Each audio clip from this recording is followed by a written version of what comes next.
오늘 우리에게 주시는 하나님의 말씀은 구약성경 사무엘상 16장 1절 말씀입니다. 여호와께서 사무엘에게 이르시되 내가 이미 사울을 버려 이스라엘 왕이 되지 못하게 하였거늘 내가 그를 위하여 언제까지 슬퍼하겠느냐. 너는 뿔에 기름을 채워 가지고 가라. 내가 너를 베들레헴 사람 이새에게로 보내리니 이는 내가 그의 아들 중에서 한 왕을 보았느니라 하시니라. 아멘. 여러분은 처음 보는 사람을 만날 때 어떤 부분에서 사람에게 사람을 봤을 때 호감을 느끼십니까? 근데 각자의 나름의 기준이 있지만 그럼에도 이러한 것에는 공통점이 한 가지 있어요. 뭐냐면요, 눈에 보이는 것에 초점이 맞춰져 있다는 것이죠. 우리가 그 사람의 진짜 됨됨이를 알기 전까지는 그 사람의 외모를 보며 사람을 평가하는 것이 인간이 갖고 있는 보편적인 특성이라고 할 수 있을 것 같습니다. 이스라엘 백성들도 마찬가지였죠. 이스라엘의 첫 번째 왕 사울이 왕이 됐을 때 백성들은 상당히 흥분해 있었습니다. 외모도 잘생겼고 키도 크고 거기다가 집안도 꽤 나름 괜찮은 유력한 집안의 자제였기 때문이죠. 특별히 암몬과의 전쟁에서 이스라엘의 승리를 이끌었듯이 능력에서도 백성들이 지지할 만한 지도자였습니다. 그런데 그가 합격하지 못한 것이 하나 있어요. 뭐였죠? 하나님의 기준에는 합격하지 못했습니다. 이방 나라 왕들은 어떻게 해요? 자신의 뜻대로 나라를 통치합니다. 하지만 이스라엘 왕은 그렇지 않습니다. 이스라엘 왕에게 가장 중요한 것은요, 자신의 뜻이 아니라 하나님의 뜻이었다는 것입니다. 그런데 우리가 지난 2주간 살펴보지 않았습니까? 아말렉과의 전쟁에서 하나님께서 모든 것을 다 어떻게 하라고 했죠? 진멸시켜라라고 했는데 사울은 어떻게 했어요? 하나님의 명령을 어기고 왕과 좋은 가축들을 살려두었죠. 그리고 사무엘을 통해 이제 하나님이 너를 버리셨다는 선포의 메시지를 듣게 됩니다. 자, 그리고 이제 오늘의 이야기로 들어오게 되는 것이죠. 여전히 사울은 이스라엘의 왕으로서의 역할을 감당합니다. 그런 상황에서 하나님이 선택하신 다른 사람을, 새로운 왕을 찾아서 그에게 머리에 기름을 부어서 왕으로 임명하라는 메시지가 사무엘에게 주어졌다는 것입니다. 그런데 이러한 명령을 받은 사무엘은 어땠겠어요, 여러분?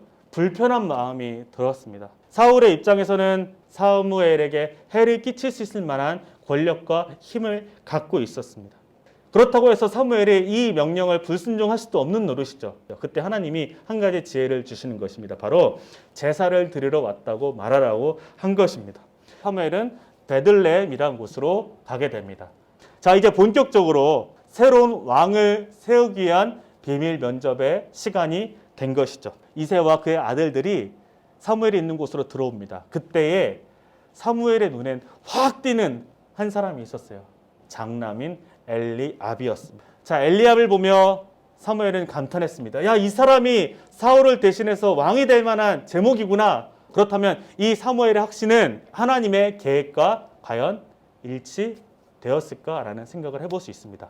그러나 주님께서 사무엘에게 이르셨다. 너는 그의 준수한 겉모습과 큰 키만을 보아서는 안 된다. 그는 내가 세운 사람이 아니다 라고 말씀을 하시는 겁니다. 그러면서 이렇게 말씀하시죠. 나는 사람이 판단하는 것처럼 그렇게 판단하지 않는다.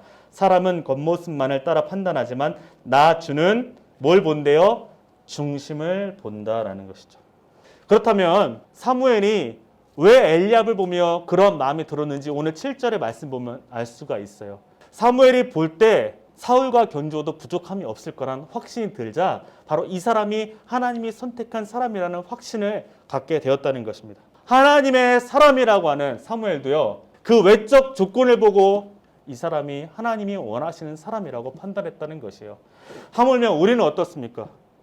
우리가 사람을 바라볼 때 어떤 것을 가장 중요하게 여겨요? 우리도 외적인 조건을 중요하게 여기고 있지 않습니까? 여러분이 기왕이면 잘생기고 예쁘고 또 공부도 잘해서 좋은 대학 가고 또 좋은 직장 가서 돈도 많이 벌었으면 좋겠습니다. 그게 나쁜 것이 아니라는 거예요. 그런데 그것이 전부가 아니라는 사실을 말씀을 드리는 겁니다. 오늘 이스라엘의 왕을 세우는 이 중요한 일 앞에서도 하나님의 기준은 사람들의 기준과는 달랐다는 거예요. 하나님이 쓰길 원하시는 사람은 큰 키와 좋은 배경을 갖고 있는 사람이 아니다라는 것이죠. 어떤 사람을 하나님이 쓰길 원하세요? 마음의 중심이 바르게 세워져 있는 사람을 하나님은 찾으신다는 것이에요. 그것이 단순히 이스라엘 왕에게만 해당될까요? 사랑하는 여러분, 그렇다면 우리는 어떤 시선으로 살아가기 원합니까? 세상 사람들이 추구하는 그 외적인 것에 우리가 따라가는 삶이 아니라 하나님이 보시길 원하시는, 그리고 하나님이 찾으시는 그 중심을 바로 세운 사람, 하나님과의 관계, 즉 하나님의 말씀을 듣고 그 말씀대로 살아가는 그 사람을 하나님은 찾고 계신다는 것입니다. 그렇게 눈에 보이는 것이 아니라 그 마음의 중심을 하나님 안에서 바르게 세워가는 저와 여러분이 되기를 간절히 소망합니다. 사무엘의 눈에 좋게 보였던 엘리압이 아니라 하나님이 진짜 원하셨던 사람은 누굴까요? 다음 주에 이야기를 할게요. 기도하겠습니다.